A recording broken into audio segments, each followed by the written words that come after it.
Introspection. Définition du Larousse, observation méthodique par le sujet lui-même de ses états de conscience et de sa vie intérieure. Explorez le monde de l'épanouissement personnel et professionnel avec mon tout nouveau podcast Parlons Introspection. Je suis Véronique Milhomme, coach numérologue passionnée. Avec ce podcast, des cas pratiques, des témoignages, des conseils et des points de vue personnels seront distillés au fil des épisodes. Rejoignez-moi pour une expérience de podcast unique, comme vous, et je l'espère, inoubliable. C'est parti!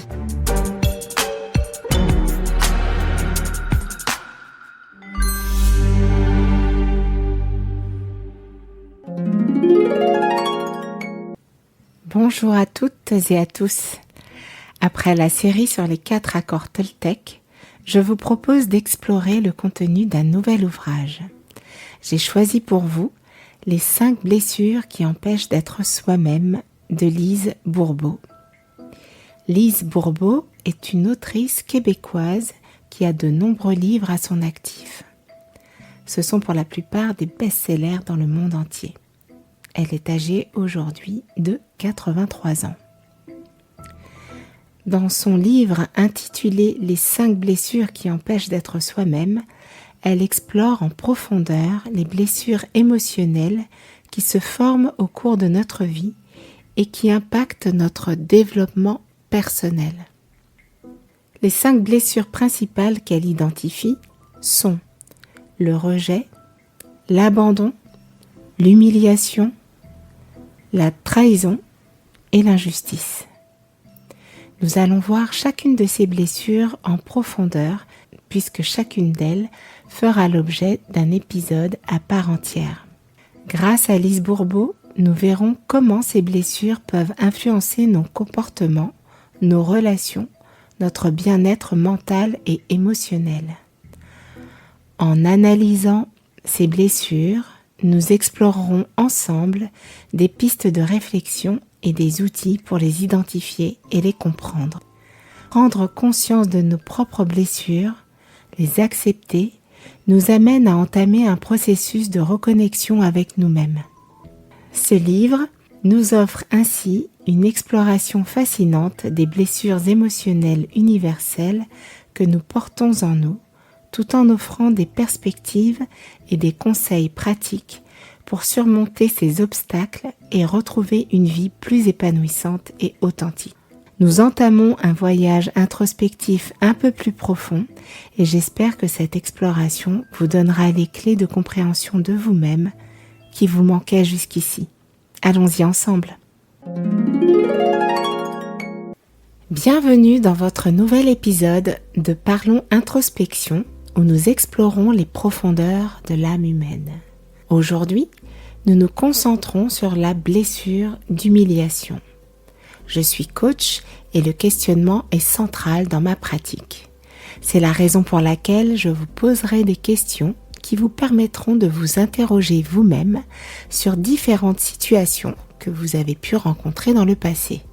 Identifier les circonstances ou les personnes qui vous ont fait ressentir la blessure d'humiliation est un premier pas pour la reconnaître, prendre conscience qu'elle agit encore sur vous et pouvoir agir sur cette blessure afin de commencer à la dépasser.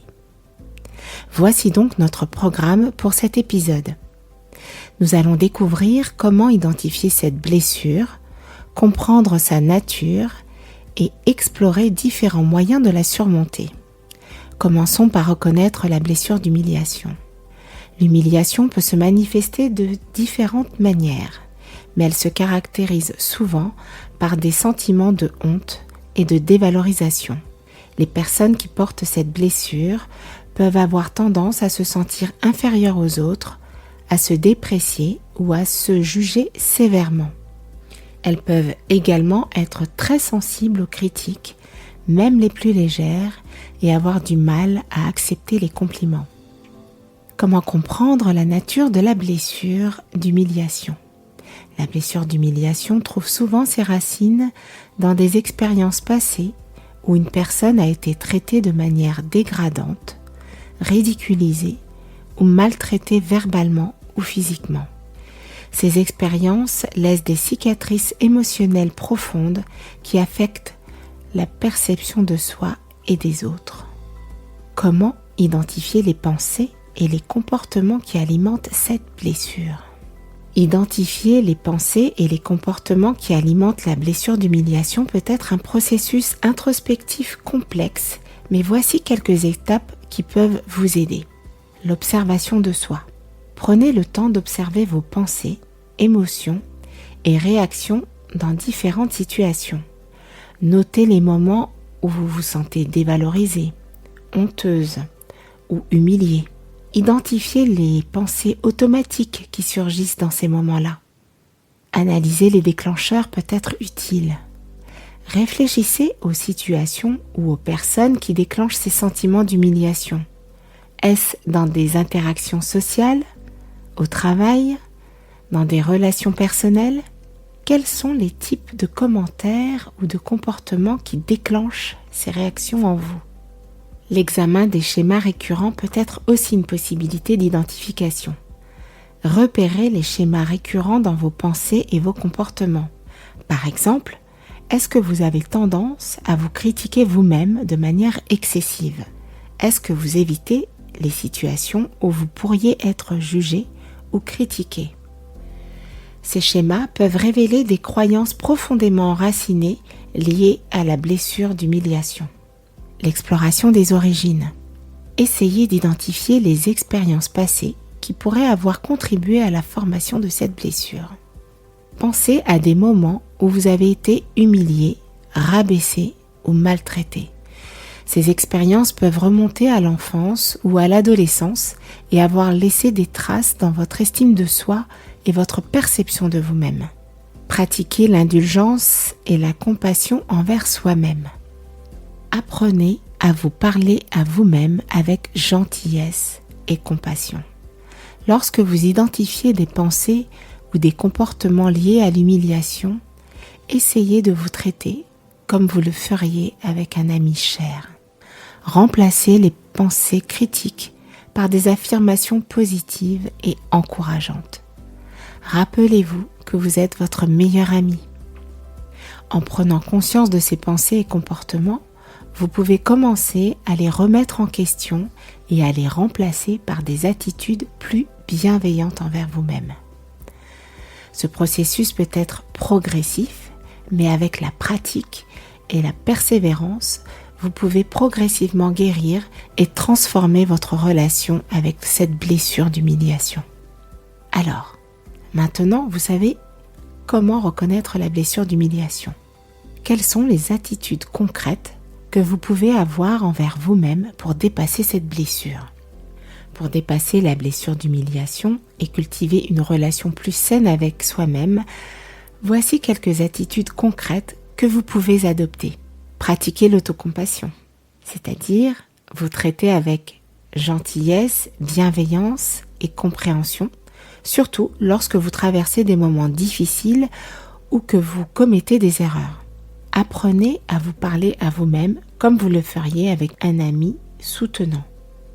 Cultivez l'amour-propre. Apprenez à vous apprécier pour qui vous êtes avec vos forces et vos faiblesses. Par exemple, faites une liste de vos qualités, de vos réalisations et des choses que vous aimez chez vous. Rappelez-vous ces qualités régulièrement pour renforcer votre estime de vous-même. Développez la confiance en soi. Identifiez vos talents, compétences et réalisations et croyez en votre capacité à réussir dans différents domaines de votre vie. Fixez-vous des objectifs réalistes et progressifs et célébrez chaque étape de votre parcours vers la réussite. La célébration est précieuse pour ancrer ces moments importants de votre progression vers plus de confiance en vous. Ce sera votre ressource personnelle dans laquelle vous pourrez puiser à loisir dans vos moments de doute. Et là, ce point est très important pour moi. C'est un sujet que nous abordons régulièrement avec les personnes que j'accompagne. Apprendre à se pardonner. Accepter que tout le monde commet des erreurs et que cela fait partie intégrante de la vie. Lâcher prise sur les ressentiments et les reproches envers vous-même pour les erreurs passées. Focalisez-vous sur le présent. Pardonnez-vous et avancez avec confiance. Établir des limites saines.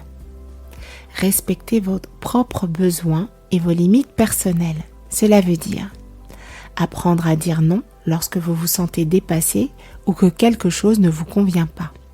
Affirmez-vous dans les situations où vous vous sentez mal à l'aise. S'affirmer ne veut pas dire se justifier. Pratiquez la gratitude. Prenez l'habitude de reconnaître et d'apprécier les aspects positifs de votre vie, même les plus petits, car ils existent et vous permettent d'avancer.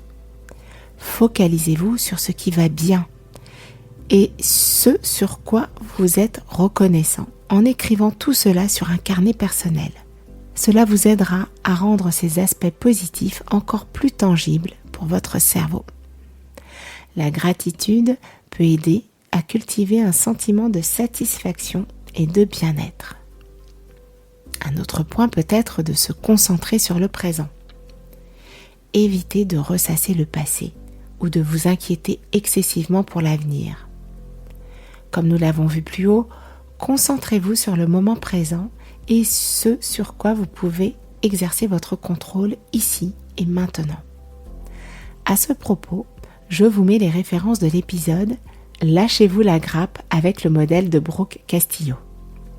Pratiquer la pleine conscience peut vous aider à rester ancré dans le présent. En adoptant ces attitudes et en les intégrant dans votre vie quotidienne, vous pouvez progressivement guérir la blessure d'humiliation en construisant une relation plus aimante et plus authentique avec vous-même. Gardez en tête que ce processus demande de la patience et beaucoup d'indulgence envers vous-même. En conclusion, voici un résumé de ce que nous avons appris aujourd'hui sur la blessure d'humiliation. L'identification. La blessure d'humiliation se manifeste par des sentiments de honte et de dévalorisation. Les personnes qui portent cette blessure peuvent être très sensibles aux critiques et avoir du mal à accepter les compliments. Nous avons vu les origines de cette blessure. Cette blessure trouve souvent ses racines dans des expériences passées où une personne a été traitée de manière dégradante, ridiculisée ou maltraitée verbalement ou physiquement. Nous avons vu les conséquences sur notre vie. La blessure d'humiliation peut entraîner une faible estime de soi, des comportements d'évitement et des difficultés dans les relations interpersonnelles. Elle peut également limiter la capacité d'une personne à s'épanouir pleinement dans sa vie. Nous avons exploré quelques pistes pour la guérison de cette blessure.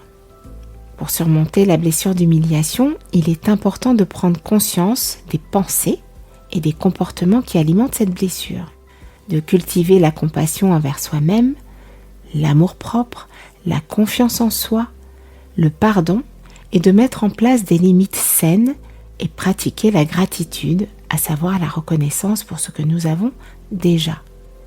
En faisant tout cela, on peut tendre vers une transformation personnelle. En travaillant sur la guérison de cette blessure d'humiliation, vous pouvez progressivement transformer votre relation avec vous-même et retrouver une estime de vous plus saine et plus positive. Cela peut conduire à une plus grande authenticité, à des relations interpersonnelles plus épanouissantes et à une plus grande satisfaction dans votre vie. En conclusion, la blessure d'humiliation peut être une source de douleur, mais elle offre également une opportunité de croissance personnelle et de transformation. En reconnaissant et en comprenant cette blessure, on peut prendre des mesures vers une vie plus épanouissante et plus authentique. Si vous avez aimé cet épisode, partagez-le auprès de vos proches et de vos amis. Montrez-moi que ce podcast vous plaît en vous abonnant pour être informé automatiquement de la diffusion des prochains épisodes. Je vous remercie pour votre écoute et vous donne rendez-vous la semaine prochaine pour un prochain épisode de Parlons Introspection. D'ici là, portez-vous bien. Le podcast se termine. Merci d'avoir écouté jusqu'ici. Dites-moi s'il vous a plu en vous abonnant dès maintenant sur votre plateforme d'écoute préférée pour être informé des épisodes à venir. Partagez-le autour de vous.